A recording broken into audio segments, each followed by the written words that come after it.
Hi guys, welcome to learners YouTube channel. ఈరోజు మన topic speed and distance. అందులో మనం ఈజీ నుంచి హార్డ్ లెవెల్ వరకు మనం క్వశ్చన్స్ అనేవి ఈరోజు ట్రై చేద్దాం. First question, if a driver drives a car at 15 meter per second, then how much distance is covered by him in 3 hours 20 minutes? ఇక్కడ మనకి డిస్టెన్స్ అనేది కట్టాలి. స్పీడ్ ఇచ్చాడు, టైం ఇచ్చాడు.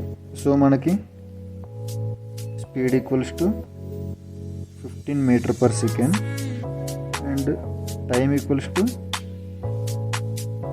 3 hours 20 minutes అని ఇచ్చాడు. సో ఇక్కడ మనకి టైం అనేది హవర్స్లో ఇచ్చాడు, స్పీడ్ అనేది మినిట్స్లో ఇచ్చాడు, మినిట్ పర్ సెకండ్లో ఇచ్చాడు. సో దీన్ని మనం ఏదైనా మొత్తం హవర్స్లోకైనా మార్చుకోవాలి, లేదంటే సెకండ్స్లోకైనా మార్చుకోవాలి. సో టైంని మనం హవర్స్లోకి చేంజ్ చేసుకుంటే 3 hours అంటే 3 అలా ఉండిపోద్ది, ప్లస్ 20 minutes అంటే మనకి ఎంత టోటల్ 1 hourకి 60 minutes అనేవి ఉంటాయి.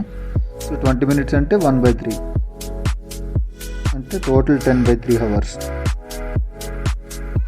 ఇది హవర్స్లో చేంజ్ చేసుకున్నాం కాబట్టి ఇది కూడా KMPHలోకి మనం చేంజ్ చేసుకోవాలి. స్పీడ్ 15 మీటర్ పర్ సెకండ్ ఉంది. 15 into metre per second kilometre per అవర్లోకి మార్చాలంటే into 18/5. So 5 3s are 15 equals to 18 into 3 54 kilometre per hour. So speed వచ్చేసింది, మనకి టైం వచ్చేసింది. So distance equals to speed into time. Speed ఎంత మనకి 54 into time 10/3 equals to 3 1s are 3 18s. 18 into 10 180 kilometers. So second question, a car runs at a speed of 65 km per hour to reach its destination in 45 minutes. What should be its speed for it to reach the destination in 36 minutes? అంటే ఒక car మనకి 65 km/h స్పీడ్తో వెళ్తే 45 minutesలో destination అనేది reach అయిపోతుంది. అదే డెస్టినేషన్ని మనం 36 minutesలో reach అవ్వాలంటే ఎంత టైం పడుతుంది? 45 minutesలో రీచ్ అవ్వడానికి 65 పట్టిందంటే 36 minutes అంటే ఎర్లీగా రీచ్ అయిపోవాలంటే ఇంకా స్పీడ్ అనేది మనకు పెరగాలి. సో యాక్చువల్గా వాడు ఇచ్చిన తర్వాత first S1 equals to 65 km/h and T1 equals to 45 minutes and T2 equals to 36 minutes. S2 equals to ఎంత అనేది మనం కనుక్కోవాలి. మనకి యాక్చువల్గా టైం అనేది స్పీడ్కి ఇన్వర్స్లీ ప్రపోర్షనల్. ఇక్కడ మనకి ఈ రెండింటి నుంచి మనం T1 to T2 equals to 45 to 36 అంటే 5 టు 4 అనమాట. So T1 to T2 equals to S2 equals to S1 equals to 5 to 4. దీని నుంచి మనకి S2 ఈక్వల్స్ టు ఏమవుతుంది అంటే S2/S1 equals to 5/4. So S2 equals to 5/4 into S1 equals to 5/4 into S1 మనకి ఎంత 65. 4 1s 4 2 reminder 25 అంటే 6 అంటే 24.1 అంటే 25. 5 into 16.25 equals to 16 5s are 80. 0.25 into 5 1.25. 81.25 km/h అనేది రిక్వైర్డ్ స్పీడ్ అనమాట. నెక్స్ట్ క్వశ్చన్, మనం చేస్తున్న క్వశ్చన్స్ ఏంటంటే స్టార్టింగ్ ఈజీ నుంచి హార్డ్ లెవెల్కి అనేది మనం వెళ్తున్నాం. ఫస్ట్ రెండు కొంచెం ఈజీగానే ఉంటాయి. థర్డ్ నుంచి చూడండి. Raj and Ram run the same distance at a speed of 5 km/h and 10 km/h respectively. Find the distance covered by Ram if Ram takes 45 minutes lesser than Raj. Ram అనే వాళ్ళు same distance నడిచారనమాట.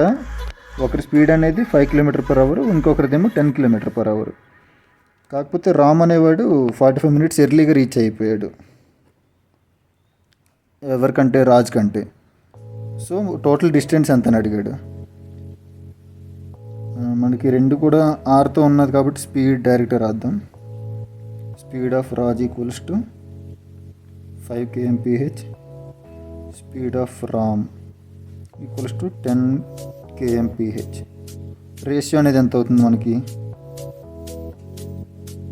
Ram equals to 5:10 అంటే 1:2. నేను direct రాస్తున్నా. Next time taken to Raj to time taken to Ram equals to 2:1, inversely proportional కాబట్టి. So ఇక్కడ చూడండి, మనకి రాజ్ అనేవాడు 2 parts టైం తీసుకుంటే రామ్ అనేవాడు 1 part తీసుకున్నాడు. అంటే రామ్ అనేవాడు రాజు కంటే ఎంత టైం తక్కువ తీసుకున్నాడు? టోటల్ రాజుకి 2 parts అంటే రామ్ 1 part, అంటే 1 part తక్కువ తీసుకున్నాడు. అంటే ఈ డిఫరెన్స్ అనేది 1 part ఈక్వల్స్ టు మనకి 45 minutes అని ఇచ్చాడు. సో 1 part ఈక్వల్ టు 45 అంటే రామ్ అనేవాడు ఈక్వల్స్ టు మనకి 45 minutes. టైమ్ ఆఫ్ రాజ్ అంటే 90 minutes అవుతుంది, 2 parts కాబట్టి. So distance equal to speed into time. ఎవరో ఒకరు తీసుకుందాం. రాజు తీసుకుంటే రాజు అయినా రామ్ అయినా ఇద్దరు సేమ్ డిస్టెన్స్ రీచ్ అయ్యారు. సో మనం రామ్ తీసుకుందాం. వాడి క్వశ్చన్లో కూడా రామ్ అన్నాడు. So speed of Ram into time taken by Ram equals to speed of Ram 10 into time taken by Ram 45 minutes. 45 minutes అంటే మనకి 3/4 hour equal to 7.5 kilometer.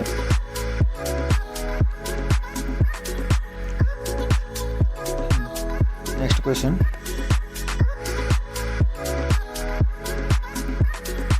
In a 1000-meter race, an athlete covered 400 meters at a speed of 9 km/h and 500 meters in 3 minutes. If he completed the race in 6 minutes, what was his speed in the remaining part of the journey? యాక్చువల్గా ఒక race అనేది 1 kilometer అంటే 1000 meters అనమాట. అందులో first 400 ఏమో 9 km/h స్పీడ్తో వెళ్ళాడు. Next 500ని 3 minutesలో cover చేశాడు. మొత్తం రేస్ని 6 minutesలో కంప్లీట్ చేయాలంటే రిమైనింగ్ ఎంత? ఇక్కడ 500, 400 అయిపోయింది. మిగతా 100 meters అనేది ఎంత స్పీడ్తో వెళ్ళాడని చెప్పి కనుక్కోవాలి. టోటల్ డిస్టెన్స్ అనేది మనకి 1000 meters. ఫస్ట్ 400 meters అనేది మనకు 9 km/hతో వెళ్ళాం కదా. సో అక్కడ మనకు టైం ఎంత వచ్చినట్టు? Time equals to distance by speed. Distance అనేది 400 meters బై స్పీడ్ అనేది 9 km/hలో ఇచ్చాడు. యాక్చువల్లీ మనం ఇక్కడ స్పీడ్ మీటర్స్లో ఉంది కాబట్టి దీన్ని కూడా మీటర్/సెకండ్లో మార్చుకుందాం. 9 kmpHని మనం మీటర్స్/హవర్స్లో మారిస్తే ఇంటూ 5/18 ఇంటూ 1 to 2.5 meter/second అనమాట. సో ఇక్కడ 2.5. 400/2.5 అంటే మనం చేయలేం కాబట్టి 2.5ని 5/2 అని రాసుకోవచ్చు. సో డినామినేటర్లో 5 ఉంటుంది, న్యూమినేటర్లో 2 వెళ్తుంది. అంటే 800/5. 800/5 అంటే 160 seconds. అండ్ సెకండ్ 500 meters ఉంది కదా. ఈ 500 metersని 3 minutes అన్నాడు. 3 minutes అంటే 180 seconds. ఆల్రెడీ ఇక్కడ 160 seconds అయిపోయింది, ఇక్కడ 180 seconds అయిపోయింది. టోటల్ మనకి కావాల్సింది 6 minutesలో కంప్లీట్ చేయాలి. అంటే 360 seconds. 160 + 180 అంటే 340 అయిపోయింది. సో 20 secondsలో మనం మిగతా 100 meters అనేది మనం కంప్లీట్ చేయాలి. స్పీడ్ ఈక్వల్స్ టు 100/20 seconds కదా. అంటే 5 meter/second. 21 to 25 అంటే 5 meter/second అంటే మనకి ఇక్కడ స్టార్టింగ్ స్పీడ్ని ఇంకా మీటర్/సెకండ్లో చూసుకుంటే 5. ఇన్కేస్ km/hలో కావాలంటే 5 × 18/5. 18/5 అంటే 5 క్యాన్సిల్ అయిపోతుంది. సో 18 km/h డైరెక్ట్ రాస్తున్నాం.